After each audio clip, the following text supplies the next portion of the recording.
Warning: the following podcast show that you're about to listen to will include explicit language and content in which you, the members of the audience, may find offensive. Audience discretion is advised. Welcome to another episode of the Kim Hoang Podcast Experience. Yeah, boy.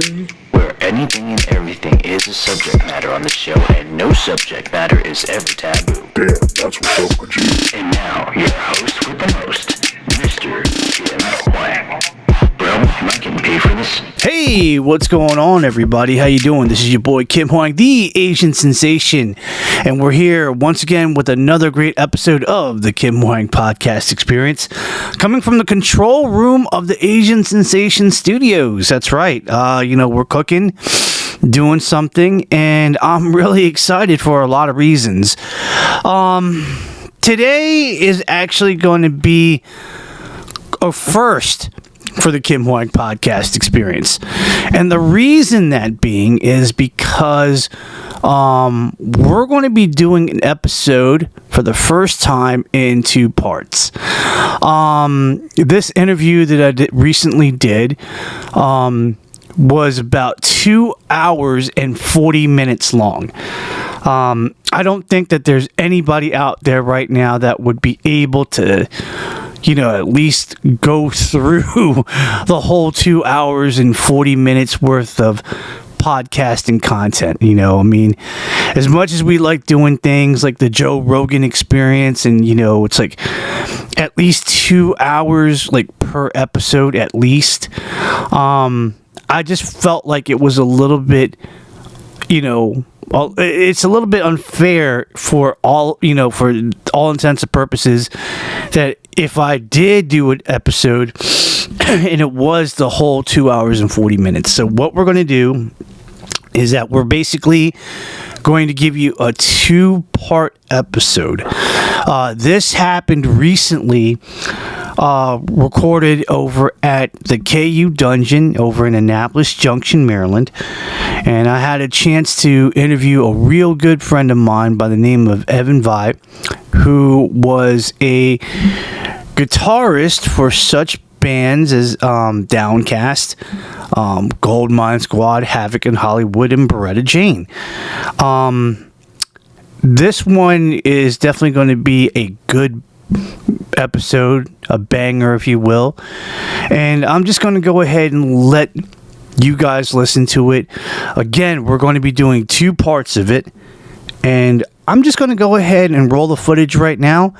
And, we'll get back in a little bit once, the dust settles and, it's time to kind of end it right then and there. So here we go. The very first part of the Evan Vi interview here on the Kim Hoang Podcast Experience.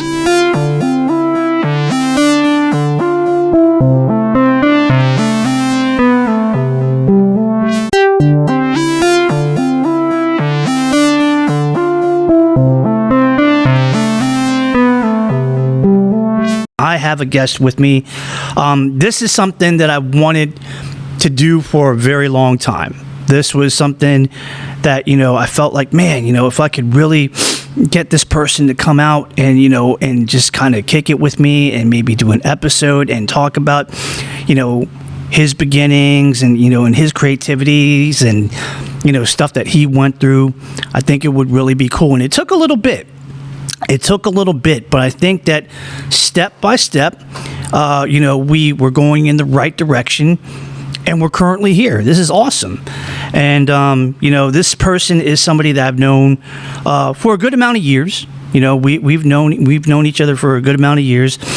This person is, believe it or not, a person that I've followed years ago in the Maryland local music industry, where he was in a band. For those that are in the DMV that know, he was a guitarist for Goldmine Squad / Beretta Jane.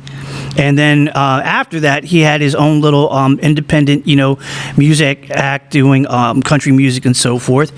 And, the fact that he's here right now after a lot of challenges that he went through, You know, you can call it whatever you want, through the grace of God, or just like, you know, maybe, you know, somebody was looking out for him in his corner, making sure that he was going to be all right. You know, he's still standing. You knocked him down, but you didn't knock him out. And ladies and gentlemen, I'm very happy to have him. So, for the one time here over at the KU Dungeon, I got my good friend Evan Vi in the building. Evan, what's going on, big time? Hey, man, thank you for having me. That was quite the introduction. I really appreciate that. Yeah, man. Yeah, I mean, you know, the fact, like, dude, I never thought that this, you know, one-on-one interaction was going to happen. I felt like, you know, maybe when I presented the idea to you, you were just like, I really have to think about it because I'm not quite sure.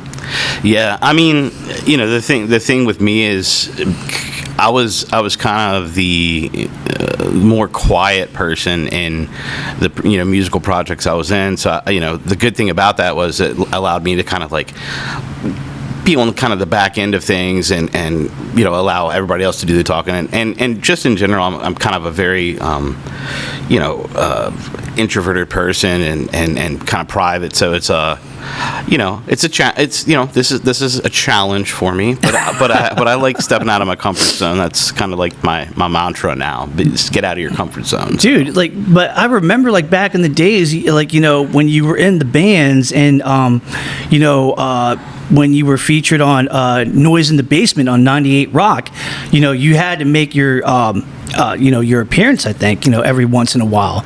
Yeah, and I guess it was kind of easier back then because there was something. I don't want to say there was a product, because we certainly weren't a product, but there was something there for you to be, you know, you to be entertaining and you to talk about, and you know, for me that was easy to do, you know, especially growing up, you know, watching all these other rock bands with their interviews. You kind of get an idea, you know, of what to do, what to say, what not to say. Yeah. But you know, now that I've been kind of so far removed from that for so many years, it's you know, it's a little awkward. And being that I'm not talking about a band now, you know, being that I'm just me. Yeah, that's just you. Yeah. Yeah. I mean, number one, it's great to have you, and thank you for coming on aboard. You know, there's still like the little Kimber Higgins inside of me that's like ripping out right now, like just like, oh my God, this is happening. You know, so I'm you know, ladies and gentlemen, I'm trying to play it cool. You know, I'm definitely trying to play it cool. I mean, you know, if you can't tell, you know, I'm geeking in a little bit inside, no doubt, but I'm trying to play it cool, man.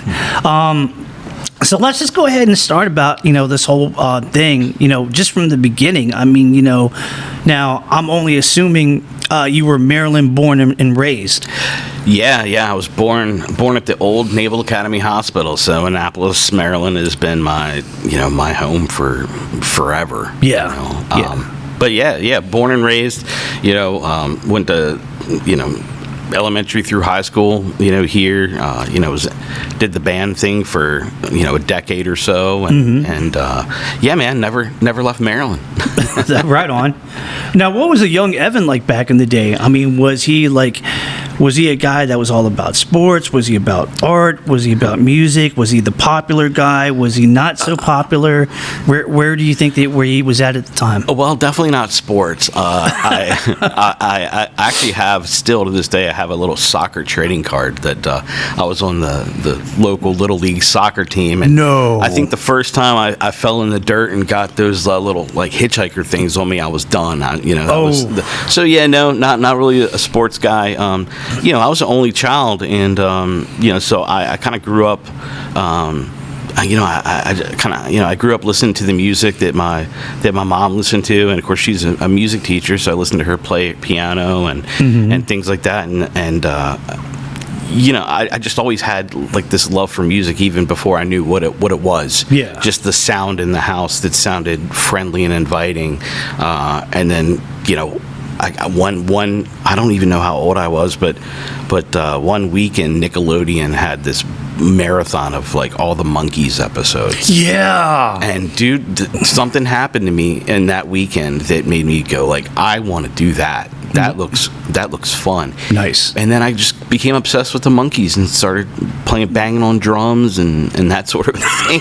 And it just, you know, I'd found kind of something that was, spoke to me in a really deep place, and I just knew, that was my calling, Who was your favorite member of the Monkees? Oh, dude. See, that's hard.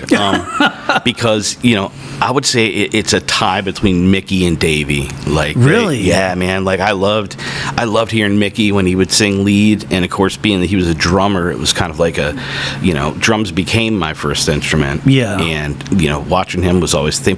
But Davey just like all the girls like Davey, and I saw that on the TV show. I'm like, well, all right, well, he's cool. And then, of course, his vocals are fantastic, and the songs that they picked for him to sing were just bomb. Daydream Believer still to this day is like, come on, like, right. If you're in a bad mood, put that on in the morning. Mm-hmm. Oh man, your day is good. Yeah, dude. Like, I think the reason why Davy Jones got a lot of attention was because he's from England. Oh yeah. He was the only. I mean, for a band that was molded after the Beatles, he was the only Brit in the band. You know? So they leaned on that hard. Yeah. Wow. Okay. So once you actually saw, the Monkees marathon on Nickelodeon, what was the next move? Did you just knew right then and there, I gotta, have music in my life and I have to be this performer? Yeah, well, a lot of it had to do with, the kind of music that I started listening to, after I'd heard the Monkees. Because around the house, unknowing to me what I was listening to, but it's like my mom listened to everything from like Harry Belafonte and Sinatra to Willie Nelson and Cash and that sort of a thing. Yeah. So it was a really cool eclectic blend of everything. And the first album I ever got was Invisible Touch by Genesis. No. Yeah, and I think that locked me into like a pop sensibility with music. And then when I found out Phil Collins was the drummer too, because this is right when I was getting into drums. Yep. And I was like, oh, he sings and plays drums, you know, because I didn't know anything about Don Henley, the Eagles, or any of these other, the band. I didn't know anything about drummers that sing. Yeah. But I just knew that I liked the way Phil Collins' voice sounded, and it was like, first record was Invisible Touch, and right after that was the soundtrack to Miami Vice, which also had Phil Collins on That's it. right, And yeah. Take Me Home. And I was like, this is great. And then from there it just went, Genesis Invisible Touch, and then Europe's The Final Countdown, that record. Yeah. And then that was my gateway into hard rock, was that. And then my all-time favorite, rock album of the 80s is Hysteria by Def Leppard. Of course. Oh yeah. And when I found out that Rick Allen had lost his arm in an accident and he was still playing drums, right at that time, not to compare like what he went through to what I was thinking at the time, but I didn't have a drum set that had a bass drum on it. Yeah. My parents, I said I wanted a drum set one year for Christmas, and they didn't know what that was, so they went and they got me 3 drums and a cymbal. And so I would just kind of play. I would like see people like Rick Allen playing, right? And I would just like try to mimic what he did and use my foot on the ground, even though I didn't have a bass drum or anything like that. So when I finally got a bass drum, I had been playing bass drum all along. It was just invisible. Yeah. So yeah, Def Leppard was had a huge impact on me, not only from the drum standpoint, but just the melody and hearing. I didn't even know that I was listening to like amazing production and stuff because I was so young. Yeah. But that just set the tone for me for the rest of my life. I still sit down. My wife just bought me Hysteria on vinyl, and and I sat there the other night and I was just listening to it, just on kind of a not the best set of speakers, just a crummy little record player, and it still sounded epic. So. They say that when you buy vinyl, it's a lot better than CD. It's a lot better than even like digitally streaming services. Sure. I mean, me personally, like I have this thing where I don't have a huge vinyl collection, but I kind of believe I want to get the records that would have come out on vinyl when they were released initially, So for me, like most of my vinyl, if it's not more classic, like Beach Boys stuff and that sort of thing, Cream and all that sort of thing, then it's like Tom Petty and the Heartbreakers and, Bad Company, Def Leppard, like bands the Eagles, bands that like would have originally released those albums on vinyl. Yeah. Because, I don't want, as much as I love artists like Post Malone and Jelly Roll. Yeah. I don't want to buy that on vinyl because that's in the realm of digital music creation. So Right. it should be listened to, in my opinion, the way it was created, which was digitally. you Yeah, know. So yeah. I'm kind of I'm weird, man. I gotta. No, I don't think there's anything wrong. It's like, for me, it's like, okay, I do have Michael Jackson albums on CD and on, Apple Music, but if I really want to listen to it, I really want to listen to it the way that it was intended. So, like, if I want to listen to the Michael Jackson Thriller album, I got to listen to it on vinyl. Oh yeah, man. Because I feel like that was the way that, that music nature intended. Absolutely. And Quincy Jones would want you to listen to that on vinyl. Yeah, for sure. I mean, it wouldn't be any other way. No. But wow, so you went with the drums. Mm-hmm. When at the point did you say to yourself that, I want to do music in terms of like being in a band and performing? So I think I always had, being an only child and having no, having no friends to play with when you were a kid, kind of really makes you use your imagination a lot. And, I went from, playing drums in my bedroom alone, and there was this kid that lived down the street who had a drum set. He was like one of those kids to where his father pushes him in sports and buys him anything he wants. Right. And he would ride his bike down to the cul-de-sac of my street. And I used to play drums, in the summer sometimes the window was open because it was hot. Yeah. And he heard that I didn't have a bass drum, so he would make fun of me all the time. Oh. On the school bus, he'd be like, "Man, you suck, you don't have a bass drum," and this kind of stuff. Oh my God. And for me, being kind of just one of those little loner kids that didn't have a lot to say, I was like, man, this sucks. I'm getting made fun of in front of all these people. Yeah. But that was the thing, is that being an only child, I think, is kind of a blessing and a curse, because for me, I look at it as more of a blessing now, because it forced me to use my imagination. And I'm talking everything from playing with Hot Wheels and G.I. Joe to playing music. Yeah. I was like, here I am, I'm by myself, I'm gonna create. Like, if I was playing with my Hot Wheels or my Matchbox cars, I would create a whole scene. I mean, I would even take old Matchbox cars that I had, right? And I would take a pencil and I would stab through the windshields. Ooh. And those would be the cars that were in the story that got into a wreck. Yeah. And then I would have my new cars. Yep. So imagination was kind of amplified, I think, from being an only child. And I just took that and ran with it. Okay. Okay. Do you remember like the first ever music band that you were a part of, like your first musical act? Yeah, well, the first time I ever experienced playing music with another person was a guy that was my best friend growing up, and he played guitar. And he came over to the house, and we jammed, I guess you would call it. And it was, I still have the cassette tape. It's horrible. Oh man, it's bad. But it's like there's something about that first time that you're in a room with another human being. Yeah. And they're playing their instrument and you're playing your instrument, and there's this, I don't know, this really weird kinetic thing. And so him and we just kept playing together over and over as we came up into middle school to junior high to high school. Yep. We were playing together. Yep. And then I went away to military school for 9th grade, and we can get into that later. I went into military school in 9th grade, and what happened was he taught me 4 chords on guitar, and he taught me 1 scale, and I could not take my drum set to military school, right? Yeah. So he gave me this little classical guitar that I took with me, and through those, I would practice those 4 chords, and then I would learn things. At the time, they were like Garth Brooks songs and stuff, but I would learn them. And so it was weird because I left my drum set at his house for that year, and I had the guitar, and by the time I came back, he was really good at drums, and I had started really picking up on guitar, and so we kind of switched it up. But the first real band I was in was with him, and oddly enough, there was all this musical changing around. So, the first band I was in was called Downcast. I remember Downcast. Yeah. And so I played guitar and sang, and he actually played bass in that band. Okay.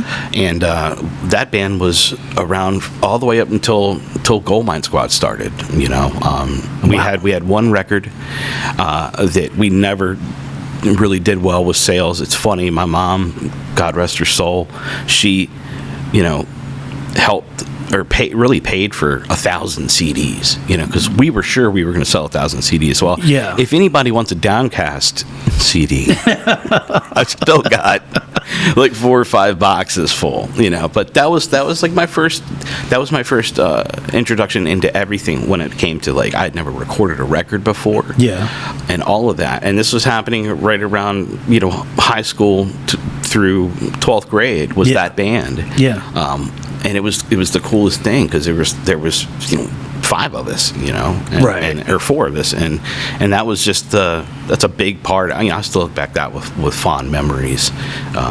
And then of course the Gold Mine Squad thing happened, and that was a whole different scenario, But when you were in Downcast, did you guys play like a lot of local shows? Oh yeah, and that's how I met Dave. Okay, that's how I met Davey. Yeah, it was he had a band called Ice Station Zero. That's right, and Ice Station at Downcast. Man, Dave and I would we would go out in the middle of the night flyering, which was crazy, and we would he would have his Ice Station flyers and stickers, and I would have my Downcast flyers and stickers, and we would just run all over the place and hit stop signs with stickers and put flyers everywhere. Yeah. So we were really super close, even though we were kind of in like friendly rival bands back then. Yeah. And it was cool. I can remember a couple times. One time, their drummer wasn't able to play a gig, so I hopped on drums and played drums with Ice Station in Delaware for like a battle of the bands, and they won it with me. I think they won $1,000. Oh wow! And then another time, Dave's guitar player couldn't make it, and I subbed guitar for Ice Station, which was so fun because at that point I wasn't singing and playing guitar; I was just playing guitar. Yeah, it was great. So that was like a natural evolution into things. Dave and I have always been close like that ever since those times. Wow. Yeah. What made you at that point, like, you said that you were in Downcast. What made you disband from Downcast? Was there like just some kind of inner turmoil? Was there creative differences? I think it was one of those things to where,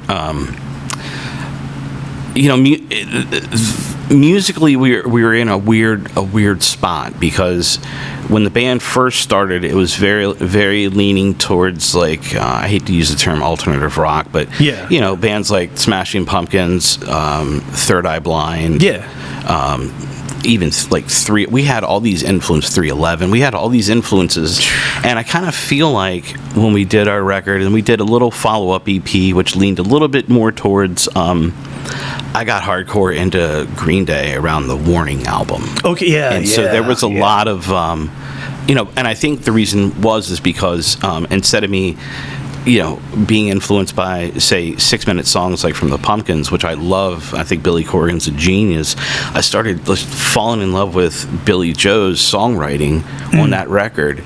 And so I started writing kind of more in that vein, that like, don't bore us, get to the chorus kind of a vibe. Yeah. And Downcast just didn't sound right doing that kind of music, and so we just kind of fell apart. It's one of those things to where at that time it's like you got people that are looking to expand their horizons and go to college and that sort of a thing, and for me, like, this was all I had. I was horrible in school. It was like music is all I ever really had, and so I was hell-bent to try to do something and try to like find a group of people that were like-minded like myself. And so I just kind of laid low after Downcast for a while, and I would just I had it's funny, I still to this day have like a 25 song all recorded by myself thing of like all these pop punk and alternative rock songs that never made it out, never saw the light of day. But that's what I was doing up until I reconnected with Dave again. Okay, let's rewind back a little bit. You had said that you in ninth grade, or I believe that you did like 1 year military school. Yeah. How did that come about? Well, here's the thing. So I was never the kind of kid that acted out, or anything like that. I sure wasn't like a a bully or anything like that. My personality probably hasn't changed since I, whatever year it was that I had a personality. Right. But really what it was is that I was just bad in school. I was like not interested in anything other than writing and reading. History interested me, but not enough for me to do homework on it. And math was I hated math, and math hated me. Yeah. And so it was one of those things where my grades were always bad. But, my mom thought, well, if he just had the discipline, he would be more successful academically. And of course, her being a teacher, I know it really bothered her to see me not be academically successful. So she thought it was a good idea to, send me away to military school, which, now keep in mind, we're talking about an only child who didn't have friends growing up, who just found a friend, and my friend that I kind of learned guitar from, right, and played just him and I. Right. So you're taking like that friend and a small little group of about maybe 5 other people that I had that I really connected with, and you're taking that kid and you're putting him like in a school full of say 1,000 kids with a roommate. Yeah. And it was just like and I told my mom, I said, Mom, look, don't spend all this money. I know I'm not going to do anything. I know that I'm like, number one, I'm going to be distracted by all this craziness of just all these people. Yeah. And then number two, I'm going to be resentful, and I'm automatically not going to do the work on purpose. Just because I'm going to be upset of leaving all my friends, leaving like what's comfortable to me, and being forced into this other situation. Yeah. But she went ahead and enrolled me. She did let me pick. We went to about 3 military schools. She did let me pick the one that I thought was like the least bad. Okay. And so, yeah, man. And so I can remember, when I found out I was definitely going, man, I was at my friend's house, and I was on his couch, and I refused to come home for days before I was leaving. And I just cried on his couch because I was just like, dude, I can't believe this. I don't want to do this. I don't want to leave all y'all. And so but yeah, I did end up going, and that was a crazy experience, man. Was that like you just did military school for 1 year? It was just for 1 year, and I don't know if my mom had planned on wanting me to continue through that, but as traumatic and as much turmoil happened in that 1 year of being there, and also me not producing academically, I think she was like, well, yeah, he was right. That was a waste of money. Yeah. So luckily I didn't go back for my 10th grade year. Oh, thank God for that. I got to go back with my friends. Yeah. No, and I think that if anything, it probably taught her a lesson like, wow, if I just had listened to him in the first place, I probably could have saved a lot of money, and I could have used that financially for something else. Yeah, and the other thing about it too was, you basically took a kid who was never got in trouble, was never a tyrant or anything like that, and you put him in a school full of tyrants. Yeah. And so, and I'll be brutally honest with you, and I kept it from my mom for years, but there was abuse in that school, man. There was abuse, and I experienced it: physical abuse, sexual abuse. Oh. And I'm not afraid to talk about that, but yeah, man, it was brutal. And the thing was I buried that so far down because I didn't want to come back into 10th grade, back to all my friends that I had, and be the different person. But that was something that never happened to you, did it? Yes. Really? Oh yeah. I mean, it was it was more physical abuse than anything. The sexual abuse was just one incident. Okay. Not to downplay it, but yeah.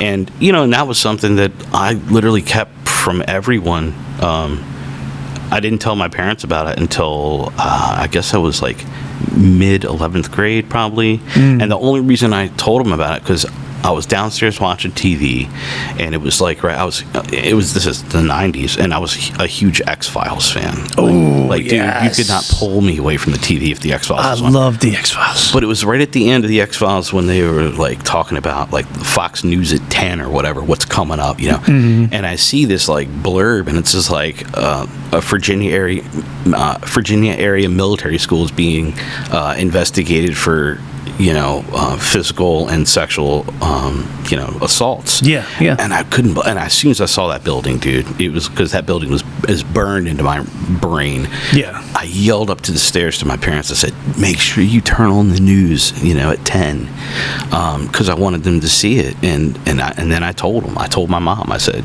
"No, wait a minute. Let me think about that." I made them watch that, and I didn't tell my mom about it until years later, probably 2016.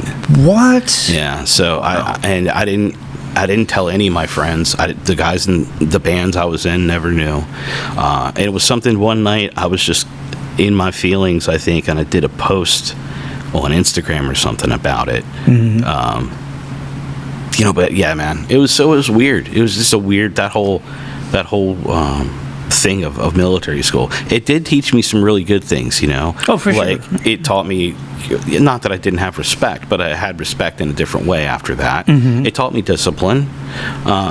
And most importantly, I got to be in the drum and bugle corps when I was there. So Okay. I was in kind of it was like the equivalent of a high school marching band for football games. Yeah. And the cool thing is, remember I was playing drums, but I couldn't take my drum set with me, but I had a marching snare drum, and I didn't know how to do any of the cadences or the rudiments for marching style. Yeah. And I was taught that there.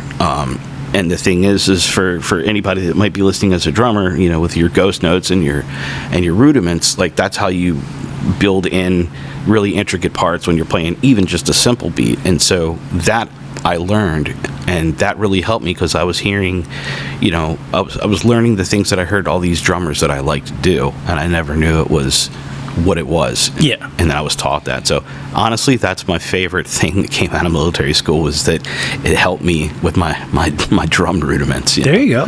There you go. So now to the, going back to the chapter where we last left off. You left Downcast. When did Gold Mine Squad hit the scene, and how did it hit the scene? Yeah. So, Dave and I. Dave after Dave was in several bands. He had several bands, and every now and again. And at the time, he worked at a local recording studio down in Crownsville. Okay. And that was actually the same studio that Downcast recorded their record in. Okay. And before. We had a guy named Steve Wright, who is extremely well-known producer, especially in the DMV. SR-71? No. So Steve Wright has a studio in Baltimore off Fawcett Street, I believe, called Right Way Studios. Oh, yeah, I heard that. But way back in the day, he was in a band called Bovox Clown. Pretty big band. They even got on MTV and stuff. And but he had been doing production and engineering work in the studio in Crownsville, and so he ended up recording Downcast. Yeah. And that was what kind of built our relationship, because the funny part is that when that studio was kind of like, the owner of that studio was looking to hand it down to someone, he actually heard the Downcast record Steve had done. Mm-hmm. On kind of primitive digital recording technology. Yeah. And he was so impressed, he was like, this is your place, dude, now. So, and Steve is the one that did all the Gold Mine Squad stuff. He's the one that recorded and produced all the Gold Mine Squad. Yeah. So Dave actually, for a while, after Steve kind of moved out of that studio in Crownsville and got his place in Baltimore, Dave kind of like, I don't want to say took it over, but the owner of the studio allowed Dave to record some up-and-coming local bands, do their demos. Yeah. And then sometimes Dave would, have, on his downtime, he would record his own stuff. He would record stuff he was working on. And sometimes he would call me, be like, hey, you want to come in with me and work on this song? And, I would either play drums or play guitar, just give him little notes, little critiques of what I thought. Yeah. And he was working on Remember. Oh, yeah. Yeah, he was working on that tune, and he had already had a drummer and a bass player for it. And I was like, well, that's really cool, man. That's a cool, kind of sound that you're doing. Right. And that was that. And then a few weeks later, he was like, hey, man, our bass player left, and by this time he had Brent in the band, so it's a two-guitar band with drums, and he was like, can you play bass? And I was like, well, yeah, I guess I can. I have the crappiest bass in the world that I just use for home, but he's like, well, can you just fill in? And I said, yeah, okay, cool. Went over, learned the songs, and never stopped filling in for a decade. Yeah. Okay. So that's how me and Dave, became in Goldmine Squad together, and I started out as their fill-in bass player, and then later on we shifted up and I moved to guitar because Dave was like, I think a 2-guitar band would allow me to be a front man, not have to worry about playing guitar. Yeah. You take over guitar duties along with Brent. Yeah. And I was like, okay. But I will say this, there is something magical about just being a bass player in a band. Yeah.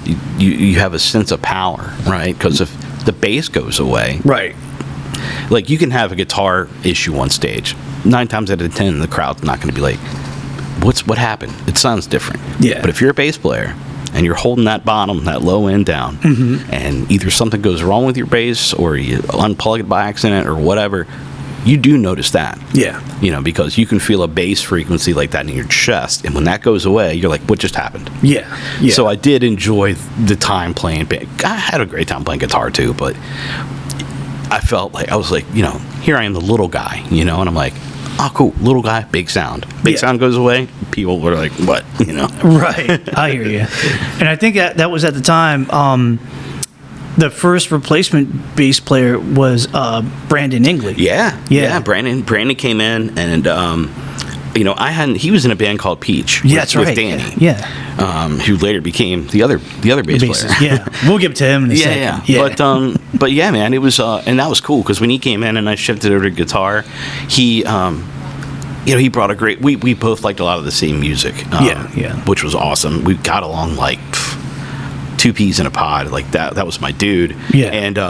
And he played great. He was a guitar player, and he just shifted over to bass, much like myself. But he could scream. I wasn't screaming at all. Right. He could scream and he could sing, and I was like, "This is cool, man. This is real cool." Yeah. But yeah, he was with us for a little while. Yeah, and helped us with. Things like Survival. And, right. and there was some unreleased stuff that he helped us out on too. But yeah, so that freed me up just to be a guitarist at that point. Whatever happened, because I know that he was the bassist for a little while, and then I remember one time because at the time you guys had like a website, and there was like this BBS board that was interactive, and you could just like drop comments and whatnot. And Davey actually one day said that unfortunately, Brandon is no longer in the band. What happened? I mean, there were several things really. I mean, there was just like. Back then, I think, and it was something that he hid really well, but there was a substance abuse problem. And, back then it was like, for the record, it's like no one in Goldmine Squad, did drugs, ever. Even if we, one of us smoked some weed, it was like, oh my God, what just happened? It's like, right. But he had some of those demons that he wrestled with, and, and there was, some things that, I won't get into, but that kind of broke the trust, of the band, and and myself included, because we were so close, and there's some betrayal that went on that that I was like threw the hammer down, and I was like, no more. And so that basically kind of that threw us for a little bit of a pause until we had to find somebody else. But right. Yeah, and I mean, the thing is, I mean, God, you're talking years and years and years ago, and I know he's doing really well for himself. He's got a family now. Yeah, I think he's out in Oregon. Yeah. So, and I loved the shit out of that kid. I really did, and I'm really happy to see that he's doing well. Yeah, and he's such a talent. Such a talent. And I'm glad that even though there were things that were turbulent and whatnot. I mean, I was glad that I had that experience with him in the band, because I learned a lot from him. Yeah. And also that's one of the reasons I'm a big my music spectrum is broad, and he's the reason I love My Chemical Romance. He introduced me into that. Okay. And I was, so there was a lot of cool music love shared between us. So, but yeah. When he actually went, when he was gone from Goldmine Squad and he did his own thing with American Diary, and I'm just going to go with, what I heard from, the dirt sheets or whatever you want to call it. But it seemed like it was just like a kind of like a rivalry between like, American Diary fans versus Goldmine Squad fans, and this band is better than the other, or just like I'm just so much in a better place now than I was before. Did you ever hear anything of that sort, or if you did or you didn't? I never heard of any kind of like fan rivalry. I mean, I know that us as the band didn't feel any kind of rivalry between us and them. It wasn't one of those things to where, we've had members leave abruptly in various projects, and it's like we've always wished, whoever the person leaving, when they start up something new, we've always like wished them well and hoped for success for them. Yeah. So I never felt anything like that. Now I will say that we did, for the most part, at least in my opinion, I deliberately tried my hardest to not play shows with them, just because I was, like I said, without getting into detail, I mean, it would have felt awkward. Yeah, exactly. And there was still kind of in my feelings, there was still of a hurt, and so it was just kind of like, when you go out to play, to have a good time, and you go out to play to, for the audience to have a good time. Yeah. And if you're not having a good time, the audience can pick up on that sort of stuff. So it's like, sure. It was really like, why even put yourself in that predicament to where you have to like go out and try to play, with and hide your feelings, kind of a thing. Because music's not about hiding your feelings. No. So, it's all about getting the feelings out. 100%. No, I get that. How did Danny Mays get into the picture? Like, how did the guys say, you know what, that's going to be our next guy? I think it was the thing to where, it was like, we knew, Danny at that point, Danny had been in Item 16. Okay. He had been in Peach. Yep. And we knew that he could sing, and we knew that he could play bass, and it was really a matter, we had a couple fill-in people in between sprinkled in for things like showcases and stuff like that that we had obligations to do. But the idea of having somebody come in that, had a good state, because we had seen Item and we'd seen Peach, we'd played with them. And, I think even Downcast played with Item back in the day. But we could, I knew Danny had a presence, and I knew he was entertaining, and I knew he could play and sing. And I was like, well, this is cool. That'll give me another person to harmonize with again. Yep. And we just felt like it would be a really good fit, and we invited him over, and really was more or less, we invited him over. We knew he could play, so it was like, okay, well, how are we going to get along? Where that was always the biggest thing in those bands, is how are we going to get along? Yep. And he fit right in. He was perfect. He fit right in, and he brought a different element to the band that was really cool, because he's got a love for pop punk, and he just has a love for melody and songwriting and hooks. Yeah. And me and my pop sensibility, we clicked perfectly, and when we would come up with like backing vocal ideas, he was instantly kind of like on the same mindset as me. He'd be like, let's do a harmony here, and I'm like, yes. So it was really effortless, and he was entertaining. He fit perfectly. Wow. That was like probably before the Plague of Popularity dropped. It was, because One Last Chance to Fail, I played bass on, and some guitar, and then my memory is so bad. Plague was after that, right? Yeah, Plague was after. God, we're talking about a long time ago. Yeah, it's history, man. Yeah, it is. Yeah. So, but Danny came in, and there might have been a couple songs on Plague that were. No, I think Danny did play every bass part on Plague. Yeah, and that was his first studio experience. We actually we tortured him. We had this idea, because he had never been in a big studio like that. Yeah, and so what we did was that we had when you're recording a record, you're always wanting to make sure you're in tune. So you always have a tuner in line, no matter if you're a guitar player, bass player, whatever. And so we talked to Steve, and we're like, dude, Steve, this is Danny's first big time in, doing stuff. So he's like, oh, okay. Well, he's like, can I swear? Yeah. He's like, we got to fuck with him. And we're like, all right. So when Danny went out of the room for something, this is right in the middle, this is like him, I think he was doing the bass part for Plague, which is a pretty busy, crazy bass part. Yeah. And so Steve basically took the tuner, and he was like, I'm going to set the tuner for the wrong, and if there's musicians listening, you'll know what I'm talking about. He's like, I'm going to set the tuner for the wrong calibration, meaning that Danny would be tuning, and the tuner would say he was in tune, but Steve had set the tuner for like a lower or different tuning. Okay. So Danny thinks he's perfectly in tune, and so Steve rolls tape, and Danny starts playing, and it's awful because he's out of tune. Oh no. And then so Steve would be like, dude, something's not right. Like, what are you doing? Like, and Danny's like, I don't know. I don't know what's happening. We got this on film, by the way. Oh. We're filming this. And Danny's like, dude, I don't know. And Steve's like, well, try a different bass. So Danny would get a different bass, tune it to the same tuner that was calibrated wrong, and be out of tune again. And Steve was like, dude, I thought you could play, right? And we're like, dude, we're around the corner just crying, laughing.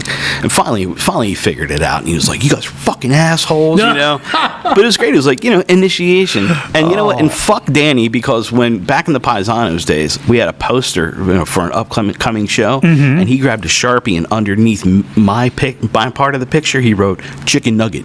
Oh, so God. Fuck you, Danny.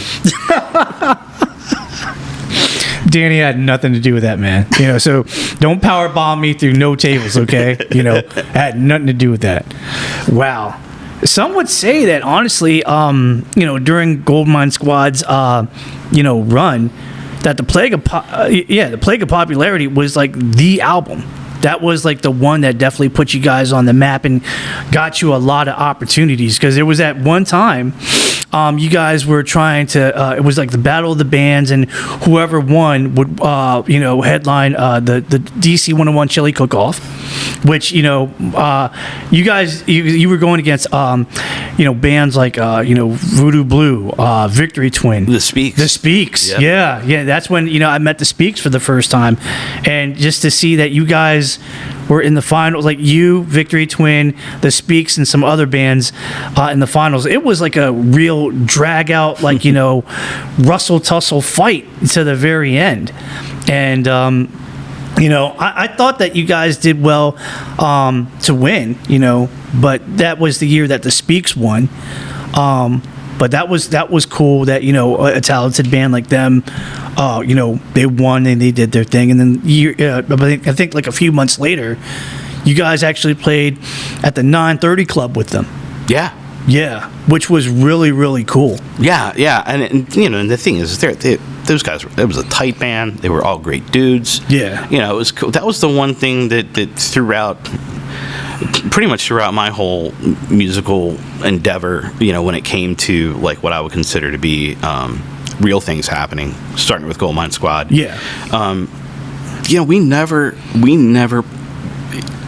played with anybody that were jerks, man. Like everybody, that was the one thing that was so beautiful about that whole scene. And regardless if you were from Northern Virginia or if you were from Baltimore, or if you were like a band kind of in between Annapolis and Baltimore, like we were, like it was all like, not to sound cliche, but it was all love. Yeah, it really, really was. I mean, Agents, 1154. Yeah. Voodoo Blue, The Speaks, Ballyhoo, Linux. I could go on and on. Yeah. I was like, it was always like, hey man, God, it's been so long. How are you? Yeah, that's what it was. It always was. It was never. There might have been friendly competition. I was about to say, yeah. There might have been friendly. I mean, I'll be honest with you, dude. When I used to watch Agents at Fletcher's, I used to stand right there in the front, and I used to be like, God, I wish our backing vocals could sound that good. Yeah. I mean, and that was the thing. There was a lot to. Even back from when I was a kid before Goldmine Squad, and I would go see Jimmy's Chicken Shack. Yeah. And I would go see Laughing Colors. Laughing Colors is, Corey Hall from Laughing Colors is one of the main reasons I play guitar. When I was learning guitar, like proper, I would play along to Laughing Colors, I would play along to Jimmy's Chicken Shack, and I would play along to Alice in Chains. Those are the three things that got me playing like proper, honestly. There you go. But yeah, there was all love, man, with all of that, and it's even fun to like I'll bump into like somebody from back in the day on the club circuits. I'll bump into him at a supermarket, man, and it's like we're both grocery shopping, and it's like, hey, it's kind of like right. So it's cool, man. It's cool, and I'm sure I'm been out of it for so long I don't even know things now, but I'm sure it's at least I hope it's like that now still, because it was really a magical time back then. I lost touch, so I really couldn't comment on that. I mean, I know that.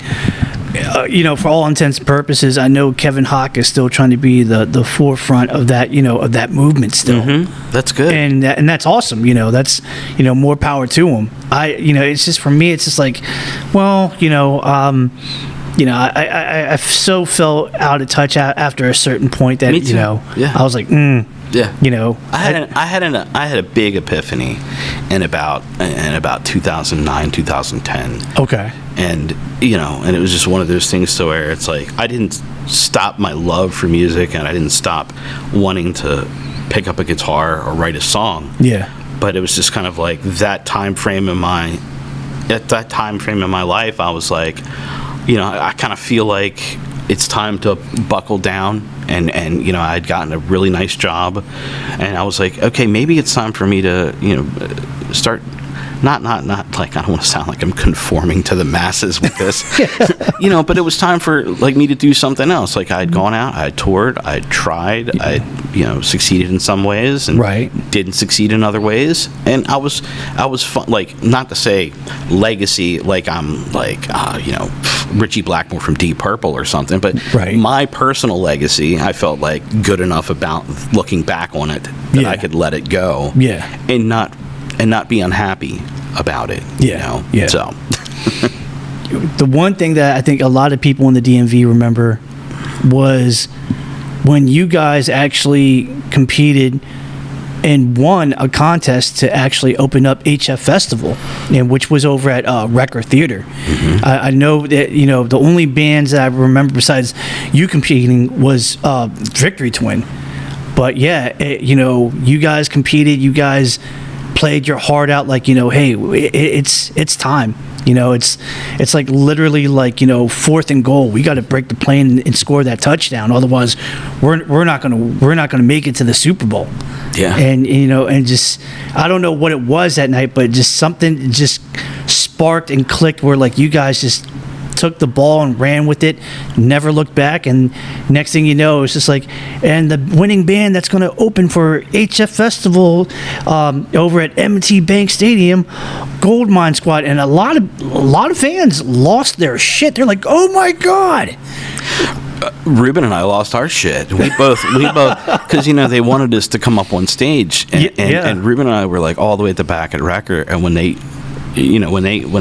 confirmed it was us and yelled our name, Ruben and I took off at the same time, and we had both had some beers, and both took off running and got our legs tied up together and just fell in the floor. Had to jump back up and run up there. By the time we got up off the floor, everybody else in the band was up there, but us. But that was honestly that was one of those things to where, for me, I think right in that moment, and also now looking back at it, I knew what it must feel like for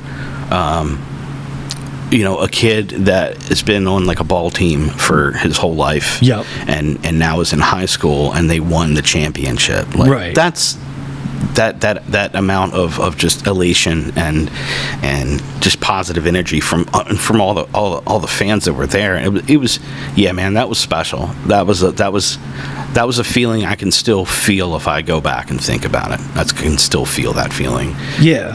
And certainly playing the festival was on a whole nother level. Like, because you think about it. I mean, it was. I think it was like May of 2005. I think. Yeah.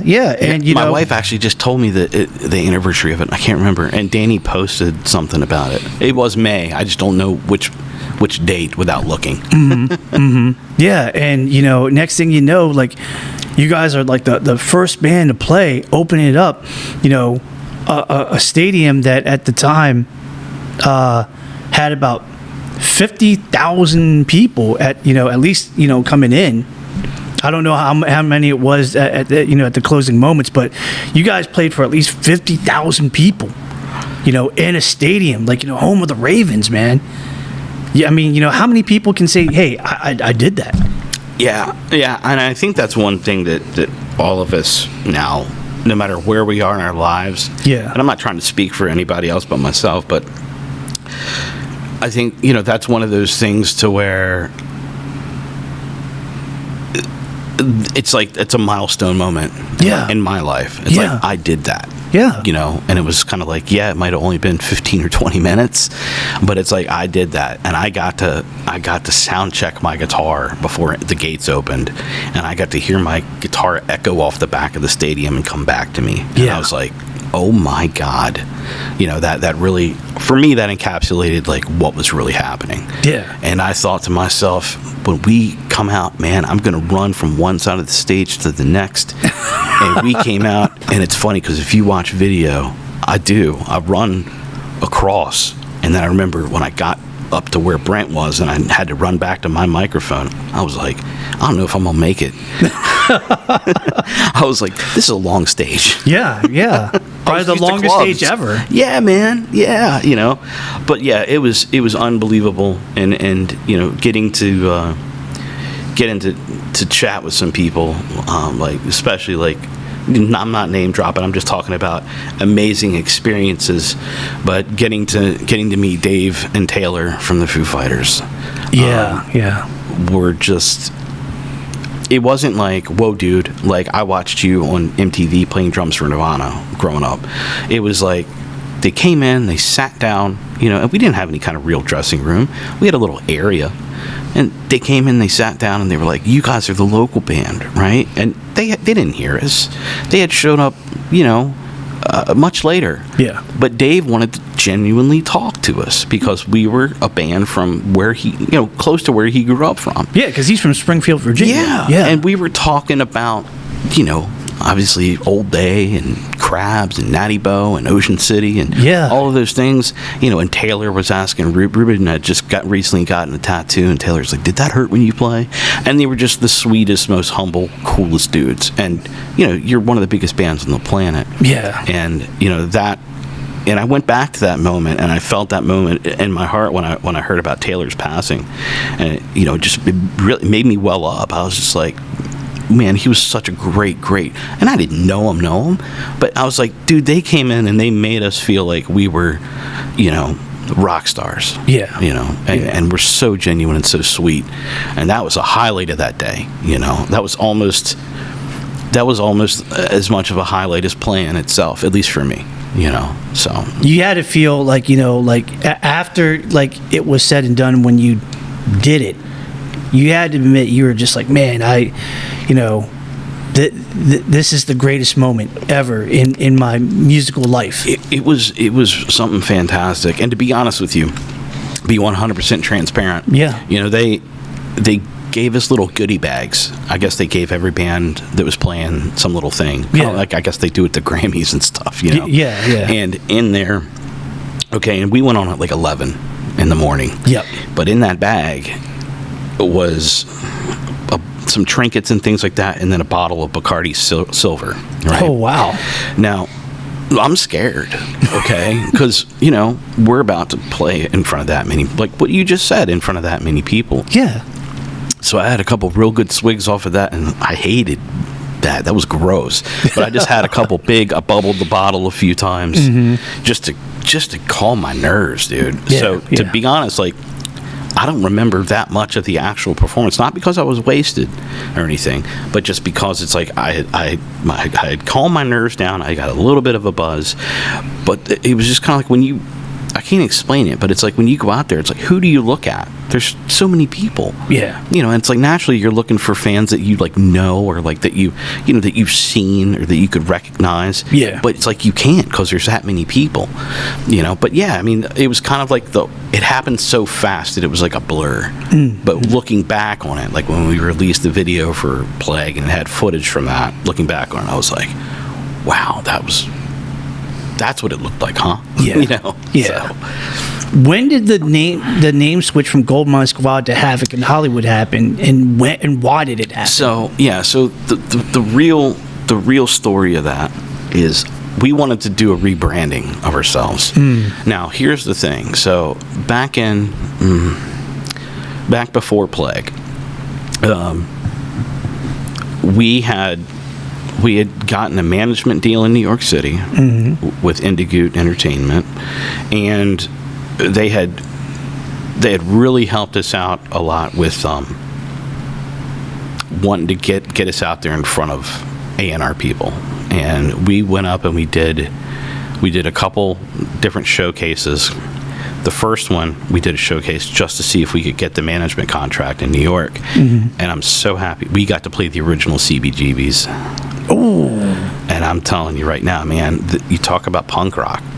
Like, you walk in that place, it's not there anymore, but you walked in there, dude, and you could smell punk rock. Yeah. And you could, like, it was like a museum. Like, you could just look at the walls and look at the that wasn't floor. that wasn't like in the Bowery section of New York City, right? You know, I'm not good with New York. All I know is it wasn't, I don't think it was in a seedy kind of place, but it wasn't like, it was kind of like, it was kind of like, you're walking down the street and you're like, there's a door, and you just go in the door. There's no big sign. Yeah. Yeah. But we played there, and I was freaking out because I'm like, okay, Blondie played here, the Ramones, Television, like you name it, all these bands. A lot of history. You know, and I'm a history buff with music stuff. Yeah. Okay. And and so we got this management contract, and they were really good to us, and they were like, all right, we're gonna do get some showcases for some label people to come, and they put us up in this beautiful rehearsal space that was like, dude, it was like 16 floors up in New York City. Damn. I think the night before J-Lo had it because she was rehearsing for her tour. So it's a legit place, and they invited everyone, and I'm talking like every major. I mean, the dude that signed Pearl Jam was there. I mean, like everyone was there to see us play, and we played. And this was right before the winter break, you know, where things quiet down for the holiday season. Yeah. And right at that time, we had interest from folks that were looking to sign us to a deal, and then Christmas happened. iTunes happened. Yeah, iTunes. Yeah, that's right. And so many people got fired and didn't have their job back, and a lot of those people were people that were interested in us. So we kind of like, we had that experience. It didn't like make us feel like giving up or anything like that. We were just kind of like, oh, this sucks, we gotta continue on in a different way.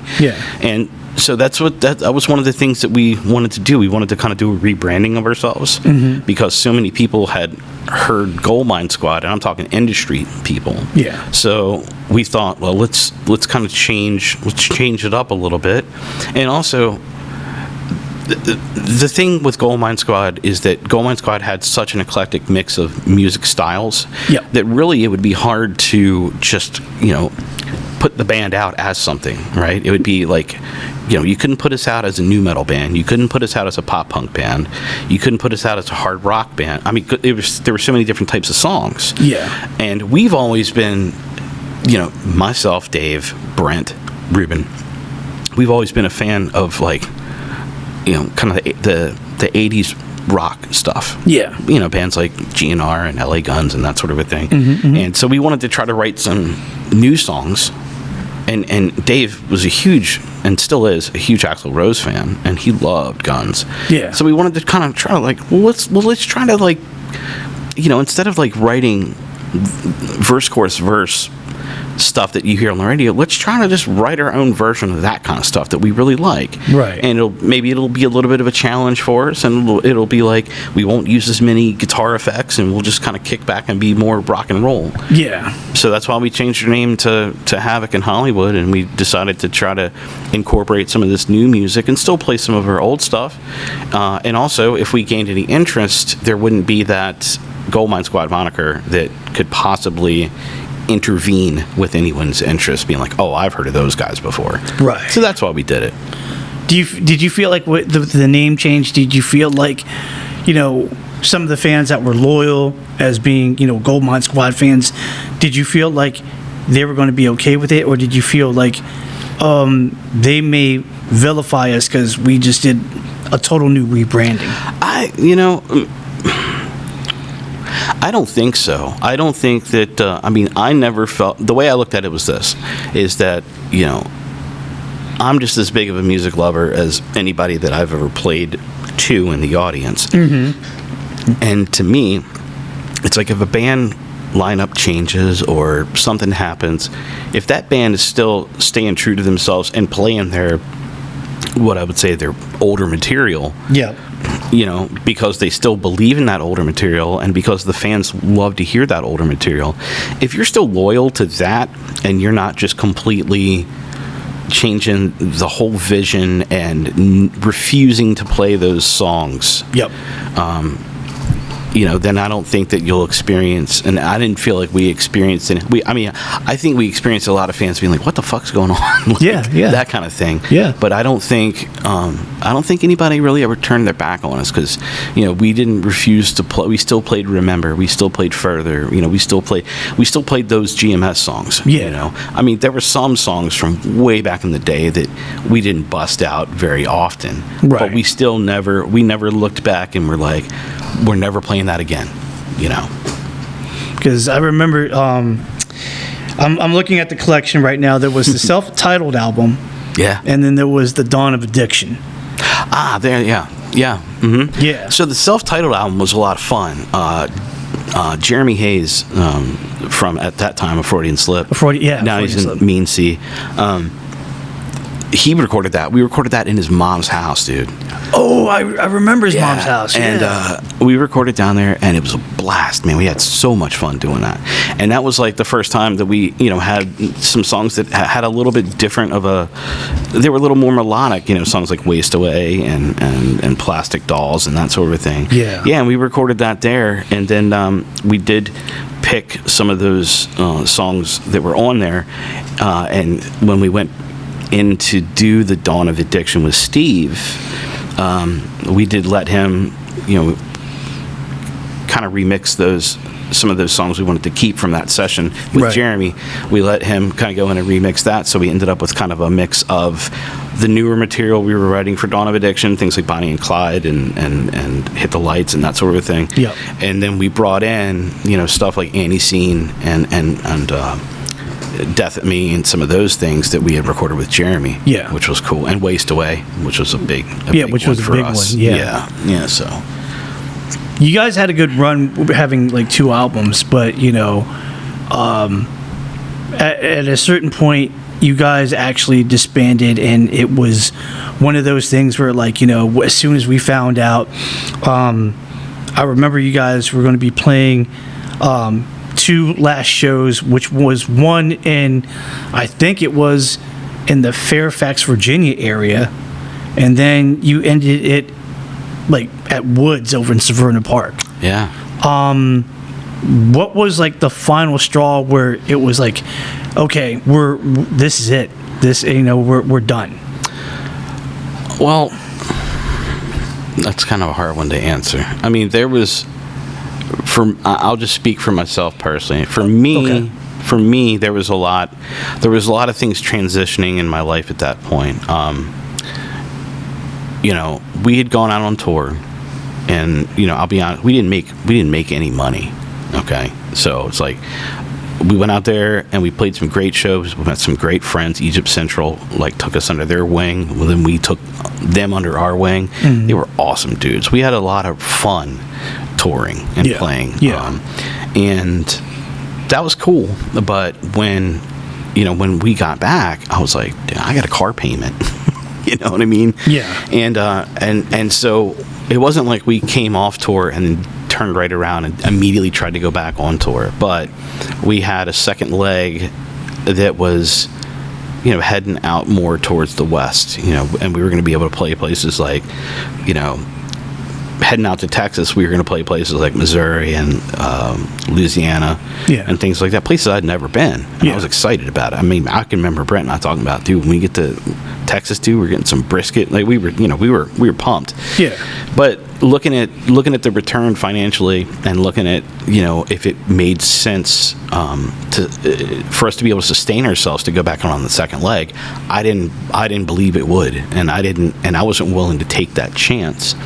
The other thing about it too was that Dave had really kind of fallen in love with the idea of moving to California. Which is so perfect for him, you know what I mean? And he was kind of like, I'm not trying to say I'm going to leave the band, this Dave speaking. He's like, but I really want to be out there. I want to be in California. Yeah. And he's like, and, maybe we could organize something to where it's like, we'll still work from a distance, which is possible to do, especially with today's, even back then, the technology available. Yeah. But I was looking at the reality of the situation, and I was like, dude, if you want to go, then go. I was like, because I don't want to go back out on the second leg and, number one, be away from home again. Because, my parents were still, they were up in years at that point. They were, well into their 70s. And I was like, so if you want to go to California, then go to California. I was like, but I'm not going to try to do this idea of us jamming virtually or whatever it was, or you coming back every couple weeks and Yeah. I'm like, because I don't think that's going to work. I think what made that band work and what made that band stick together through all the hardships that we faced together and still be a core unit. Yeah. And still love each other. I didn't think we would be able to still harness that with Dave leaving. Because Dave, it was a huge part.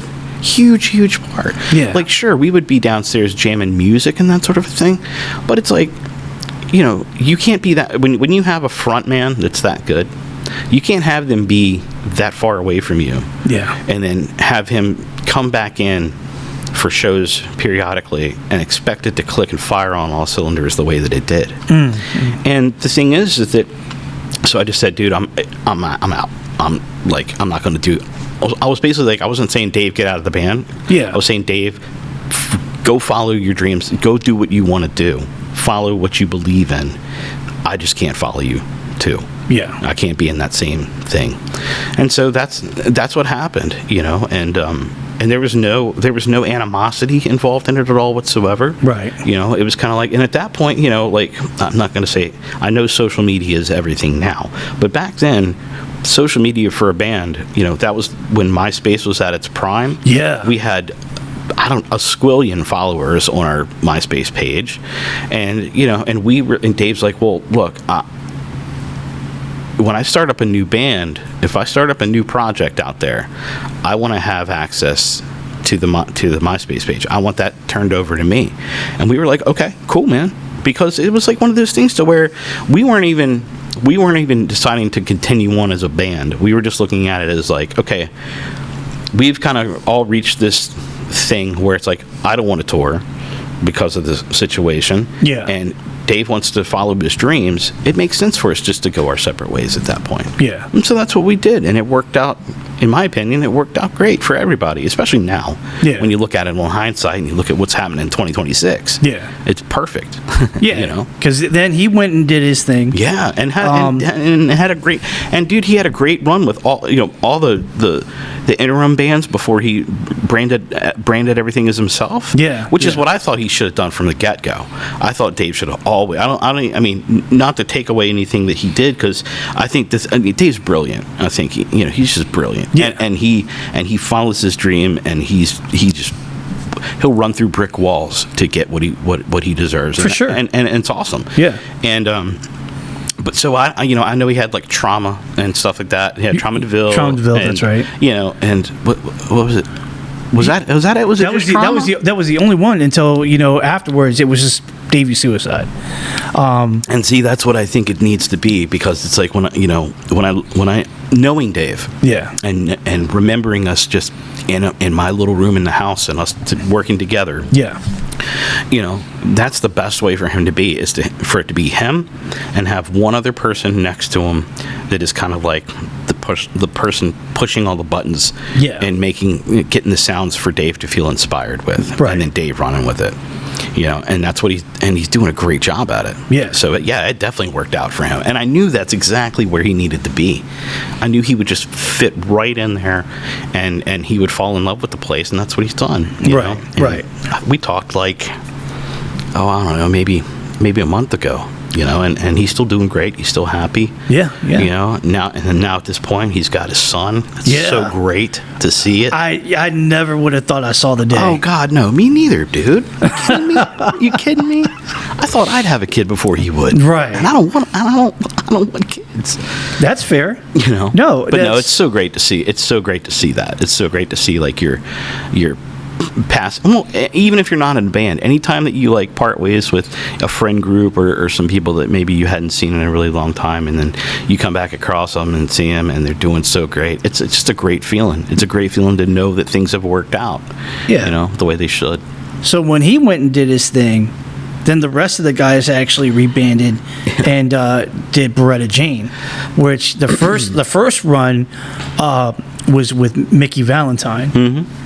Yeah, and that was one of those things to where, after a few days of us kind of like moping around because we knew that Dave was going, it was like, well, we still love playing with each other. Right. Me, Brent, and Danny, and Ruben. We were like, we love playing. This feels like if you took, just playing music in a room together away from us, that would feel weird. Right. And so it's like, well, let's go find a singer. It's like, let's go find a singer. Let's create new music. Yeah. Let's not try to replace Dave, because frankly, there was no replacing Dave. Yeah.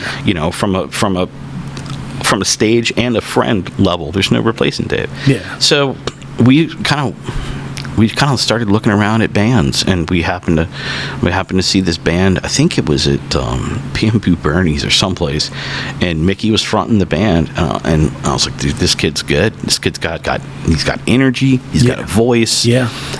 Let's see how we click. And we were like, dude, like, we'd like you to come by and listen to some stuff and see whatever. So then Mickey and I started just kind of like, we clicked, and we agreed. We were like, okay, yeah, you're gonna be the singer. And then we sat down in the basement on Ruben's couch, and this was the most organic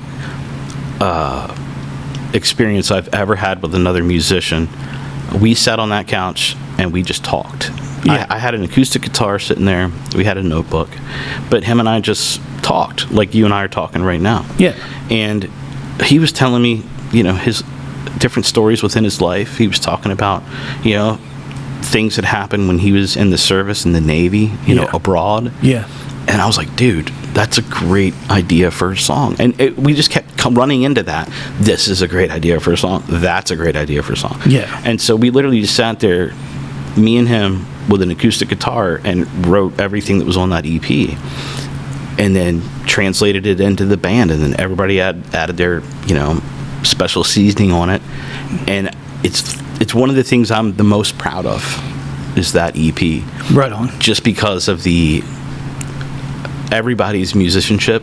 I mean, I heard things out of everybody in the band that I had never heard before in Goldmine Squad or Havok, and that's after playing with them for almost 10 years. Yeah. And you're hearing this brand new, energized thing in their playing, and I love that EP, and that was a great time, and I really thought that was going to be, our next big thing. I guess if you want to call it that. Yeah.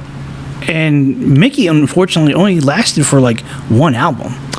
Yeah. It was a pretty fast turnaround with Mick. Yeah. which sucked. That implosion that hit me very hard. What was the deciding factor of actually, giving him the boot, so to speak? I mean, it was, it was a thing to where he was such a dynamic personality, different from Dave. But I think there could be times where that would shift into a more negative avenue. Sometimes bordering on, like a physical altercation, or, when anger becomes violence, kind of a thing. And there was some things that happened, after shows, at clubs, to where the blowback was on us, and it was from people that we had known for years and years and years, that had backed Goldmine Squad, that had believed in us, that had allowed us to play their clubs, right? That were very, very hospitable, awesome people. And when we saw that behavior affect that left a bad taste in our mouth, and finally it came to a head, and we were like, look, we can't do it anymore. Sorry, man, but we got to let you go. And it sucked, man. It sucked so bad, because I'd had that experience with him, that very personal experience, and I loved doing that record so much, and I loved the idea of what that band was going to be, that I was really, really tore up about that, but yeah.